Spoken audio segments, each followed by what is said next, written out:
ওম শ্রী শ্রী রামকৃষ্ণ প্রণমস্তু। আজ পাঠ করছি নাটমন্দির, ভোগঘর, অতিথিশালা, বলিস্থান, দপ্তরখানা কেমন ছিল। ঠাকুর শ্রী রামকৃষ্ণ দেবের ঘর, নহবত, বকুলতলা, পঞ্চবটি, আজ এ সমস্ত নিয়ে আলোচনা করব। কালী মন্দিরের সম্মুখে অর্থাৎ দক্ষিণ দিকে সুন্দর সুবিস্তৃত নাটমন্দির।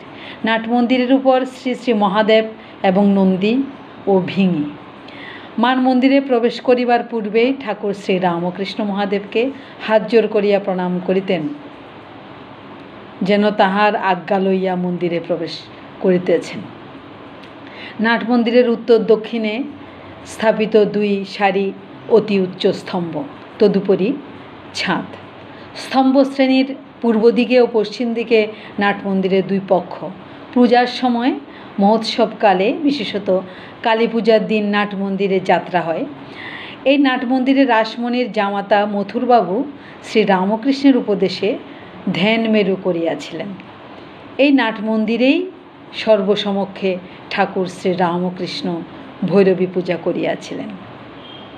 এবার আসি ভাড়ার, ভোগঘর, অতিথিশালা, বলিস্থান। চকমিলান উঠানের পশ্চিম পার্শ্বে দ্বাদশ মন্দির, তার তিন পার্শ্বে একতলা ঘর। পূর্ব পার্শ্বের ঘরগুলোর মধ্যে ভাড়ার লুচিঘর, বিষ্ণুর ভোগঘর, নৈবেদ্য ঘর, মায়ের ভোগঘর, ঠাকুরদের রান্নাঘর ও অতিথিশালা। অতিথি সাধু যদি অতিথিশালায় না খান, তাহলে দপ্তরখানায় খাজানজির কাছে যাইতে হয়। খাজানজি ভাণ্ডারীকে হুকুম দিলে সাধু ভাঁড়ার হইতে সিদালন।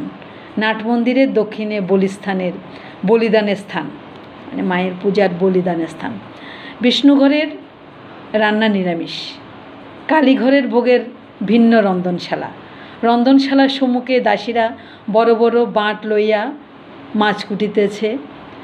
অমাবস্যায় একটি ছাগ বলি হয়, ভোগ দুই প্রহর মধ্যে হয়ে যায়। ইতিমধ্যে অতিথিশালায় একখানা শালপাতা লইয়া সারি সারি কাঙাল, বৈষ্ণব, সাধু, অতিথি বসিয়া পড়ে। ব্রাহ্মণদের পৃথক স্থান করিয়া দেওয়া হয়। কর্মচারী ব্রাহ্মণদের পৃথক পৃথক আসন হয়। খাজানজির প্রসাদ তাহার ঘরে পৌঁছাইয়া দেওয়া হয়। জানবাজারের বাবুরা আসিলে খুঁটিতে থাকেন, সেখানে প্রসাদ পাঠানো হয়। দপ্তরখানা। উঠানের দক্ষিণে সারি সারি ঘরগুলিতে দপ্তরখানা ও কর্মচারী দিগের থাকিবার স্থান। এখানে খাজানজি মোহরি সর্বদা থাকেন, আর ভাণ্ডারী, দাসদাসী, পূজারী, রাঁধুনি, ব্রাহ্মণ ঠাকুর ইত্যাদিরও দ্বারবান্ধের সর্বদা যাতায়াত। কোনো কোনো ঘর চাবি দেওয়া, তৎমধ্যে ঠাকুর বাড়ির আসবাব, শতরঞ্জি, শামিয়ানা ইত্যাদি থাকে। এই সারির কয়েকটা ঘর পরমহংসদেবের জন্মোৎসব উপলক্ষে ভাড়ার ঘর করা হইত। তাহার দক্ষিণ দিকের ভূমিতে মহামহোৎসবে রান্না হইত। উঠানের উত্তরে একতলা ঘরের শ্রেণী, তাহার ঠিক মাঝখানে দেউরি, চাঁদনির ন্যায় সেখানেও দারবানের পাহারা দিতেন। দারবানেরা পাহারা দিতেছে।